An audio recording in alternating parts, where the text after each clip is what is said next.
Thank you for joining me back here on the channel today, everybody. If it's your first time here, welcome aboard. My name is Jimmy Kolb, and I'm here to talk to you about everything competitive bench press. Today's topic is kind of an odd one, but I get questions about this a lot, and that is going to be, what is the importance, if any, for the biceps in the bench press? Okay, so let's go. Don't freak out when you see this biceps, okay? I know it's the best you ever seen. I will start the video off with a quote from, I'm sure a couple of you probably heard about this man, but Ed Cohen, he was famous for once saying that biceps are like ornaments on a Christmas tree. Yeah, they look cool, that's about it, but in my recent experience, in trying to squeeze out as much as I possibly can in the competitive bench press, I have found they do have a little bit of relative importance. Now, in the competitive world of bench pressing or competitive world of full powerlifting, we as athletes are trying to squeeze out every ounce, every pound, every kilo that we possibly can on either one lift, two lift, or all three for a combined total, trying to lift as much weight as we possibly can. With my bench press going up and up and up, especially over these last 3 years, I've had to address some pretty obvious weaknesses. With me paying attention to my back work, to my triceps, chest, shoulders, everything else, certain weaknesses started to get exposed pretty quick once the weights got heavier and heavier. And these weaknesses started to also become little nagging pains, not really injuries, but noticeable pains, mostly in the biceps,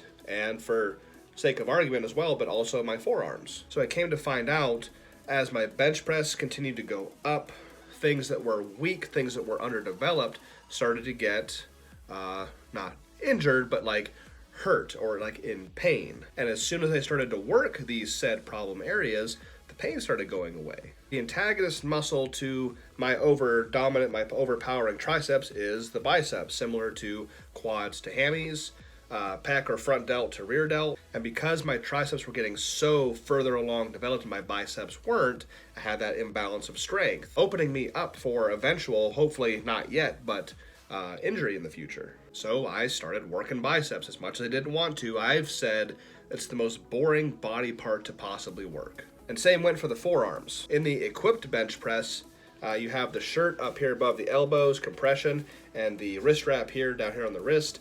The forearm is completely exposed to all the forces and pressures of the weight being lifted.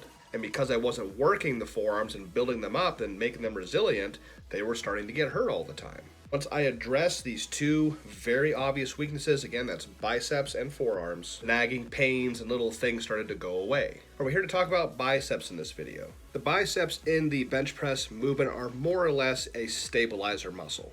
And even the stabilizer muscles under your maximum weight, your heaviest attempts, are going to come into play and be important. I will reference my 1350 video really quick. If you look really close at that exposed arm, my left arm, or the one on the right side of your screen, on the way up for a split second, you can really see my bicep popping out, and really you can actually see it contracting a couple of times.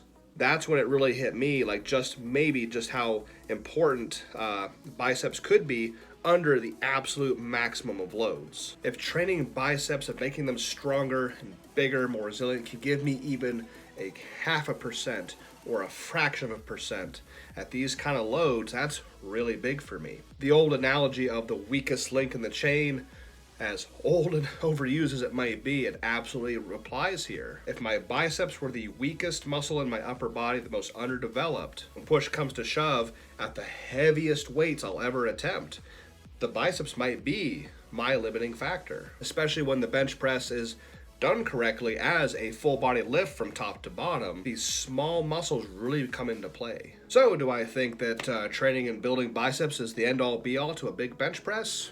No, absolutely not. That's not what I'm saying. When you're trying to be as strong as you humanly possibly can be, why would you want to leave something small, underdeveloped, and weak and compare it to the rest of yourself? So for the sake of that, the sake of stabilization, and hey, maybe just getting bigger arms, right? So there you have it. Maybe training biceps isn't as such a bad idea after all. Maybe they are mostly flashy and they do look good, like the ornaments on a Christmas tree, but I do think they have some sort of applicable importance in the competitive bench press. So train everything. Train your front, train your back, triceps, biceps, delts, pecs, train everything, make everything strong.